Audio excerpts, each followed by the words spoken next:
What's up, collectors? Welcome back to another Criterion video. It's that time of the month again. Criterion has made their announcements. They've released the November titles that will be coming out in just a couple of months. And so I snagged my good friend Connor Nielsen to do a quick video with me because he had some thoughts about these upcoming titles, and I was interested in what he had to say. So let's get right into it. How are you doing, sir? What's going on? I'm doing very well. We have to go to work in a couple of hours, but before then, they actually released their titles today. I was expecting them to drag it out for another 3 days, but it's cool that they better late than never, right? Hey man, see, it's better to just not keep up at all because I didn't even know what the date was. I have no sense of time at all. We're moving to a new house soon, and all the days are just running together. So it was a surprise to me. Well, I did see the Power of the Dog tease that they did on the 15th. But yeah, now we got them all. Only 5. Do they not usually do 6, or is it sometimes switch between 5 and 6? Well, it's 5 releases, but it's like, what, 7 movies? Yeah, because they got the trilogy. Well, no spoilers. We'll get into that in a second. I'm going to switch over to that screen. So here we go. We've got November titles announced. Shop now. Look at that. I mean, it spoils them all right there, but here we go. Look at that. Right across the top row, all 5. We'll just go ahead and jump right into it. Number 1 on the list is November 1st, 2022. They will be releasing Daisies by a name that I am probably going to severely mispronounce. Vera Chytilova? Chytilova? It's Czechoslovakian, man. It's a Czech film. This is probably actually the one that I'm most excited about. Is this first one, which is interesting. What do you think? What do you know about this film? I don't know anything except that I know I thought it was in the collection already. Apparently it's not, and this is just now coming. It's 1966. It's Czech, and I know that it has like a bit of a cult following. Actually, of the 5 announcements today, this is the one I'm probably least interested in. I might still get it based on buzz though. So if anyone has actually seen this and can compare it to anything else, let us know. I do really like 60s European stuff, so I am kind of interested. So yeah, I saw some people talking about it in comments about it getting its own individual release, so maybe this was part of a set at one point. All I know about it is the description here, and I'll tell you why I am excited. First of all, the premise doesn't really seem like it's my type of thing, but the style definitely does. It says, matching her anarchic message with an equally radical aesthetic, director Vera Chytilova, with the close collaboration of cinematographer Jaroslav Kusera, unleashes an optical storm of fluctuating film stocks, kaleidoscopic montages, cartoonish stop-motion cutouts, and surreal costumes designed by Esther Krumbachova, who also co-wrote the script. The result is Daisies, the most defiant provocation of the Czechoslovak New Wave, an exuberant call to rebellion aimed squarely at those who uphold authoritarianism, oppression in any form. I mean, the visual aesthetics of that sounded very interesting to me. I'm a big animation guy, and I love it when live-action movies incorporate it and when they actually have style and don't just look like the real world. So I'm kind of excited. Plus, it's a 60s movie, which I'm a big fan of. And I have not seen enough Czech films. It's mostly just Karel Zeman, I think, at this point. I'm excited to check it out. Maybe Connor is too. He doesn't know yet. Yeah, maybe. It sounds like, I don't know how close that would be to Milos Forman. I know he's like the only other name from Czech New Wave that I know, and I'm only really familiar with his American work, so yeah, that is definitely a blind spot for me. I mean, looking at the video down here at the bottom and some of the stills, it looks very colorful and very interesting. So, wow, there's actually a lot of stills included on this one down at the bottom. Cool. Yeah, I'm excited to check that one out. Let me go back. Second one, also available on November 1st. It is In the Mood for Love, which is already in the collection, so I'm assuming this is 4K. Did you watch this recently, or only your brother watched this? I have actually watched this recently. It was after a day's work where I was super tired, so oh no. To be honest, I don't remember the movie very much, and much to my brother's horror and dismay, my brother dearly, dearly loved this movie. He does.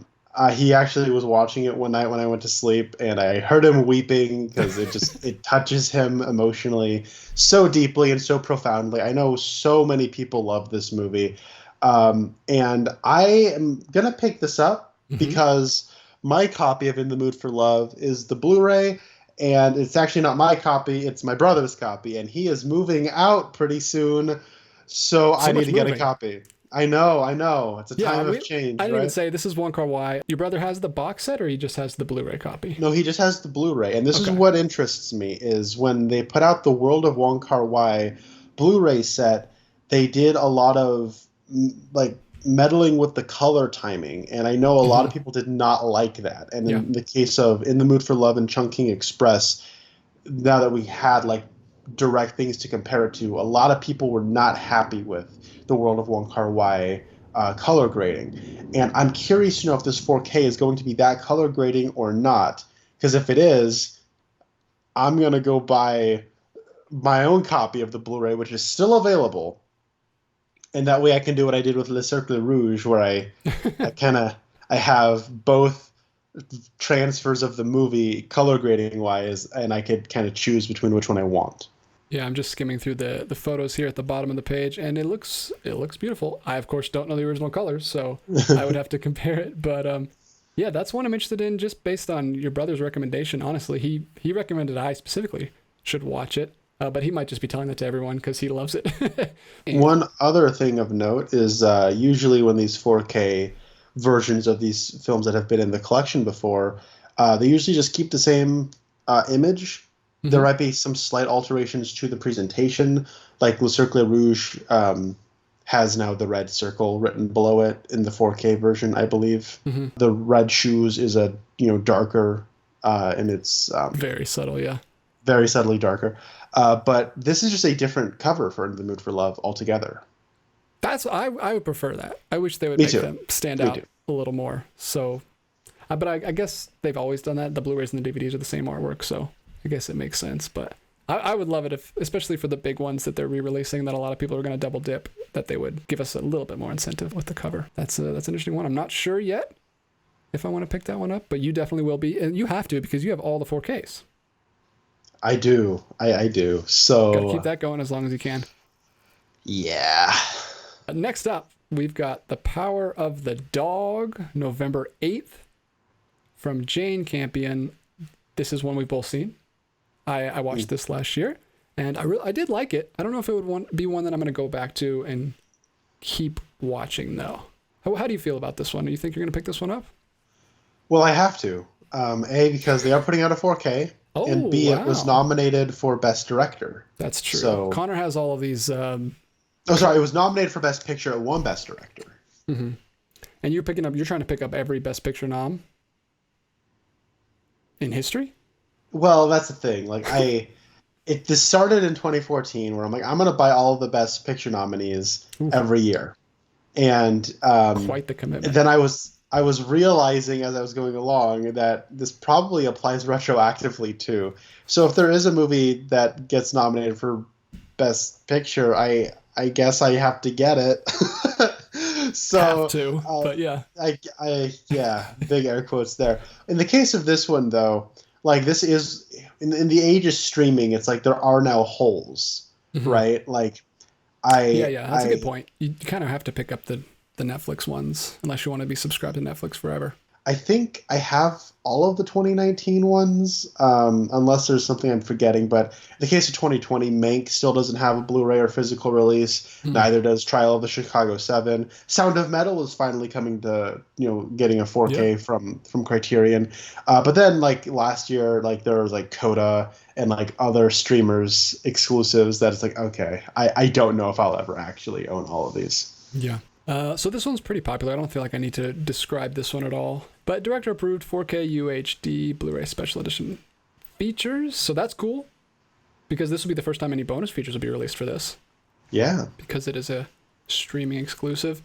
Interview with Campion about the film. Program featuring interviews. Lots of interviews. That's good. And plus an essay by critic Amy Taubin. Taubin? look at these screenshots. Connor can't see my screen, but you guys can. Wow, it's just so beautiful. It is beautiful. Look at that. Gosh. I mean, that was my favorite thing about the film. Also, I really liked the performances by Kirsten Dunst and the guy from Breaking Bad, Jesse Plemons. Why could I never remember his name? I just love Jesse Plemons in general. He's Plemons wonderful. He's wonderful. But yeah, I don't know. That's one. The more I think about, the more I might end up picking it up. I don't know. It's tough, man. There's so many things to pick up, and so little space on the shelf. But what is next? So that's 3 down. Number 4. I'm interested to know what you know about these ones. The Infernal Affairs trilogy. This is really cool.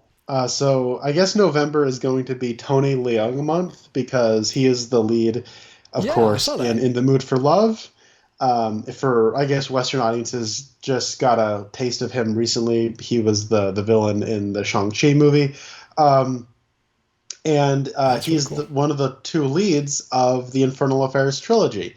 Now, Infernal Affairs is the original film which Martin Scorsese's only Best Picture, Best Director win, The Departed, is a remake of. Oh. And so I didn't know there was a whole trilogy. And so I kind of want to. I still have not seen The Departed. Sorry, everybody, but I would like to maybe familiarize myself with those films before watching The Departed. So I don't know. That's kind of where I'm at. This is very interesting. So it's Infernal Affairs, Infernal Affairs 2, and Infernal Affairs 3. It's a Blu-ray set. It's retailing at $100. But yeah, this is a thriller franchise. Yeah, it's a cop kind of intense, like go, go, go. Yeah. It says, bracing, explosively stylish, critical, and commercial triumph that introduced a dazzling level of narrative and thematic complexity to the genre with its gripping saga of 2 rival moles. So yeah, probably a lot of backstabbing going on. I love the cover. It is pretty cool. The cover is very pretty, but I mean, it's just a still probably from the film, but I really like it. So you're gonna be picking that one up for sure, or is that? Oh yeah, I'm getting that one. Okay, yeah, that's cool. That's cool. We got a trilogy this time. The screenshots at the bottom. I like they're including a lot more screenshots these days. And to be honest, this might be one of those months where I end up maybe getting everything. I do have quite a bit of an interest in all these, and it is November, so there'll be a sale. So that's true. It's tough not to buy all of the ones that come out in July and November. We got a lot of the July ones too. Did you get all the July ones? Oh, good heavens! I need to go back and look at the releases. I got a lot of them, that's for sure. Yeah, we got a good bit of those. So we've got one left. It's a big one. It is November 22nd. Another Spike Lee joint, Malcolm X, starring Denzel Washington, obviously, and it's a pretty cool cover. I think Daisies is my favorite cover from this month, but that's a really cool cover too. Yeah, I agree. I did not expect this at all. I know Spike Lee has some relationship with Criterion, obviously. Do the Right Thing recently came to Blu-ray, even though it had been a DVD a long time ago. But this is cool. He's got a couple other in the collection, right? Too, at least one other I've seen. I feel like he does. I'm trying to remember what it even is, though. That's the thing. But this is one of his most popular movies. I know a lot of people consider this one of like the great biopics, one of the great films, prestige films of the 90s, one of the great performances from Denzel Washington. So yeah, I've not seen it, and I really do want to. This is probably the one I'm most excited about after Daisies, or probably on par with Daisies, just because I've heard about this one a lot, a lot more than that one. This is a well-known film here in the States, so that looks interesting. It also has a 4K, so that's 3 4Ks this month. Yes, that's pretty impressive. Yeah, it's a pretty good ratio. Wow, he's so young. Denzel Washington is so young. I know, it's crazy to look at a picture still of him. He looks so young, man. It's baby faced. Yeah, there's a lot of screenshots. I don't want to spoil it because I haven't seen the film yet, but there's a lot of bonus features. This is the first time it's come into the collection, so that's exciting. A lot of these are probably new bonus features, if not pulled from other releases. Yeah, it's kind of a big deal. The movie was like 3 hours long, and pretty big success. I imagine there is a lot of archival stuff that they're maybe Hmm. pulling over, but there should be a lot of cool new stuff to include in it as well. But yeah, it came out in 1992, the year of my birth, so that's exciting. Hey, Because I have look at not that. seen very many good movies from that year because I was a kid in the 90s. 92 had a good Best Picture winner. Yeah, So, yeah. We got hey. recommend in the comments what I should watch from 1992. What are you talking about? Unforgiven. I don't Oh, know okay. if you would like it because it's a Western, but like it's awesome. It's written by the guy who wrote Blade Runner, and it's directed by Clint Eastwood, and of course stars him and Morgan Freeman and Gene Hackman. It's Wow. awesome. Yeah, So I need good. to go back. The 90s is like a blank slate for me. I have not gone back to 90s films. I've gone back to way before the 90s, but 90s is probably the decade I've seen the least amount of films from. But that's a pretty stacked lineup. Yeah. So you're very excited about it. You're probably picking up. Let's be real. You're going to pick up all five. Yeah, probably. And this is coming after October, where they had another stacked month. So November sale is going to see a lot of my dollars. Yeah, I am curious to check out Daisies. I probably will finally watch Malcolm X, and I don't know whether or not I'm gonna bite the bullet on The Power of the Dog. Who knows? We'll let you know when that month rolls around. All right, well, that is everything that's coming out in November. Thanks for talking to me, man, about the upcoming releases, and let us know which ones you guys are looking forward to in the comments, and we'll be back with another video real soon.